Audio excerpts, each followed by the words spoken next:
ದೇಶ ಭಾಷೆ ಮಸೂದೆಗೆ ಸಾಕಷ್ಟು ವಿರೋಧ ವ್ಯಕ್ತಪಡಿಸಲಾಗಿದೆ. ಅವ್ರ ವಿರೋಧನ ನಾವು ಗೌರವಿಸ್ತೀವಿ. ಆದರೆ ನಮ್ದು ಸರ್ಕಾರ ಇದೆ, ಕಾನೂನು ಮಾಡಲಿಕ್ಕೆ ಸರ್ಕಾರಕ್ಕೆ ಅಧಿಕಾರ ಇದೆ. ಕಾನೂನು ಮಾಡ್ತಕ್ಕಂಥದ್ದು ಏನು ತಪ್ಪಿದೆ ಅಂದರೆ ಇನ್ನು ಯಾರು ಬೇಕಿದ್ದವ್ರು ಹಿಗ್ಗಮುಗ್ಗ ಬೈದು ಬಿಡ್ಬೋದಾ? ನಾನಾಗಲಿ ನೀವಾಗಲಿ ಬೈದು ಬಿಡ್ಬೋದಾ? ದ್ವೇಷದವಾಗಿ ಮಾತನಾಡಬಾರ್ದಕ್ಕಂಥದ್ದು ಕಾನೂನಿದೆ, ಅದನ್ನು ಕಾನೂನು ತರ್ತಾ ಇದ್ದೀವಿ. ಅದಕ್ಕೆ ಅವ್ರಿಗೇನು ಪ್ರಾಬ್ಲಮ್ ಏನಿದೆ? ಪ್ರಾಬ್ಲಮ್ ಅಂತ ಬಿಜೆಪಿ ಮತ್ತು RSS ನಾಯಕರು ಮತ್ತು ಹಿಂದೂಪರ ಸಂಘಟನೆಯ ಮುಖಂಡರನ್ನ ಟಾರ್ಗೆಟ್ ಆಗಿ ಇಟ್ಕೊಂಡೇ ಈ ಮಸೂದೆ ತರಲಾಗಿದೆ. ಅವ್ರು ಯಾಕೆ ಹಂಗೆ ಅನ್ಕೋಬೇಕು? ಅಲ್ಲ, ಅವ್ರು ಯಾಕೆ ಹಂಗೆ ಅನ್ಕೋಬೇಕು? ಅವ್ರು ಹೇಳ್ತಾರೆ, ನೂರು ಹೇಳ್ತಾರೆ, ಹಂಗೆ ಏನು ಮಾಡ್ಬೇಕು? ಈಗ ಮೋದಿ ಸಾಹೇಬರು ಈಗ ಪತ್ರಿಕಾ ಸ್ವಾತಂತ್ರ್ಯದಲ್ಲಿ ದೇಶ ಎಲ್ಲಿದೆ ಕೇಳ್ತಾರೆ. ಅವ್ರಿಗೆ ಹೋಗಿ ಪತ್ರಿಕಾ ಸ್ವಾತಂತ್ರ್ಯ ಬಗ್ಗೆ ಮಾತನಾಡ್ತಾರಲ್ಲ, ಎಷ್ಟು ಜರ್ನಲಿಸ್ಟ್ಗಳು ಅರೆಸ್ಟ್ ಆಗಿ ಹೋಗಿದ್ದಾರೆ, ಯಾರಿಗೆ ಬೇಲ್ ಸಿಕ್ಕಿದೆ ಗೊತ್ತಾ? UP, ಒರಿಸ್ಸಾ, ಛತ್ತೀಸ್ಗಢನಲ್ಲಿ ಮರ್ಡರ್ ಆಗಿದ್ದಾರೆ ಜರ್ನಲಿಸ್ಟ್ಗಳು. ಅವ್ರು ಕೇಳಿ ಹೋಗಿ ಪತ್ರಿಕಾ ಸ್ವಾತಂತ್ರ್ಯ ಬಗ್ಗೆ ಅವ್ರೇನು ಮಾತನಾಡ್ತಾರೆ?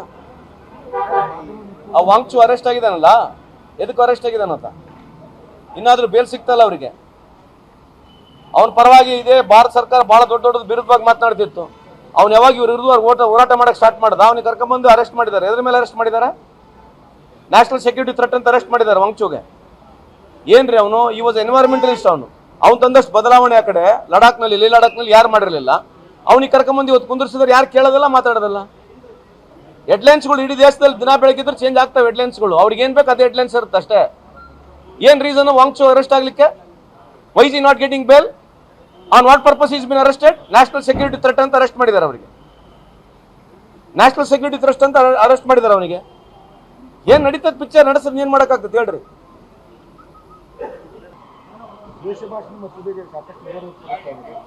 ಅವ್ರ ವಿರೋಧನ ನಾವು ಗೌರವಿಸ್ತೀವಿ. ಆದರೆ ನಮ್ದು ಸರ್ಕಾರ ಇದೆ, ಕಾನೂನು ಮಾಡಲಿಕ್ಕೆ ಸರ್ಕಾರಕ್ಕೆ ಅಧಿಕಾರ ಇದೆ.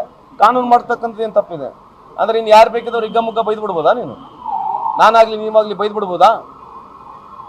ದ್ವೇಷದವಾಗಿ ಮಾತನಾಡಬಾರ್ದಕ್ಕಂಥದ್ದು ಕಾನೂನಿದೆ, ಅದನ್ನು ಕಾನೂನು ತರ್ತಾ ಇದ್ದೀವಿ. ಅದಕ್ಕೆ ಅವ್ರಿಗೇನು ಪ್ರಾಬ್ಲಮ್ ಏನಿದೆ? ಪ್ರಾಬ್ಲಮ್ ಅಂತ ಬಿಜೆಪಿ ಮತ್ತು RSS ನಾಯಕರು ಮತ್ತು ಹಿಂದೂಪರ ಸಂಘಟನೆಯ ಮುಖಂಡರನ್ನ ಟಾರ್ಗೆಟ್ ಆಗಿ ಇಟ್ಕೊಂಡೇ ಈ ಮಸೂದೆ ತರಲಾಗಿದೆ. ಅವ್ರು ಯಾಕೆ ಹಂಗೆ ಅನ್ಕೋಬೇಕು? ಅಲ್ಲ, ಅವ್ರು ಯಾಕೆ ಹಂಗೆ ಅನ್ಕೋಬೇಕು? ಅವ್ರು ಹೇಳ್ತಾರೆ, ನೂರು ಹೇಳ್ತಾರೆ, ಹಂಗೆ ಏನು ಮಾಡ್ಬೇಕು? ಈಗ ಮೋದಿ ಸಾಹೇಬರು ಈಗ ಪತ್ರಿಕಾ ಸ್ವಾತಂತ್ರ್ಯದಲ್ಲಿ ದೇಶ ಎಲ್ಲಿದೆ ಕೇಳ್ತಾರೆ. ಅವ್ರಿಗೆ ಹೋಗಿ ಪತ್ರಿಕಾ ಸ್ವಾತಂತ್ರ್ಯ ಬಗ್ಗೆ ಮಾತನಾಡ್ತಾರಲ್ಲ, ಎಷ್ಟು ಜರ್ನಲಿಸ್ಟ್ಗಳು ಅರೆಸ್ಟ್ ಆಗಿ ಹೋಗಿದ್ದಾರೆ, ಯಾರಿಗೆ ಬೇಲ್ ಸಿಕ್ಕಿದೆ ಗೊತ್ತಾ? UP, ಒರಿಸ್ಸಾ, ಛತ್ತೀಸ್ಗಢನಲ್ಲಿ ಮರ್ಡರ್ ಆಗಿದ್ದಾರೆ ಜರ್ನಲಿಸ್ಟ್ಗಳು. ಅವ್ರು ಕೇಳಿ ಹೋಗಿ ಪತ್ರಿಕಾ ಸ್ವಾತಂತ್ರ್ಯ ಬಗ್ಗೆ ಅವ್ರೇನು ಮಾತನಾಡ್ತಾರೆ?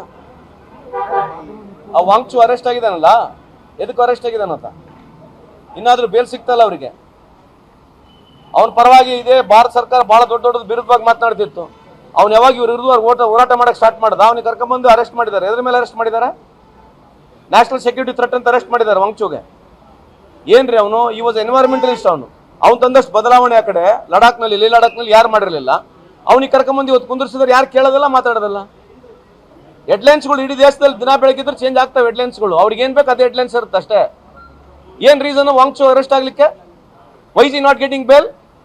On what purpose is been arrested? National security threat ಅಂತ ಅರೆಸ್ಟ್ ಮಾಡಿದ್ದಾರೆ ಅವರಿಗೆ. ನ್ಯಾಷನಲ್ ಸೆಕ್ಯೂರಿಟಿ ಥ್ರೆಟ್ ಅಂತ ಅರೆಸ್ಟ್ ಮಾಡಿದ್ದಾರೆ ಅವನಿಗೆ. ಏನು ನಡೀತದೆ ಪಿಕ್ಚರ್ ನಡೆಸಿದ್ರೆ ಏನು ಮಾಡೋಕ್ಕಾಗ್ತದೆ ಹೇಳ್ರಿ?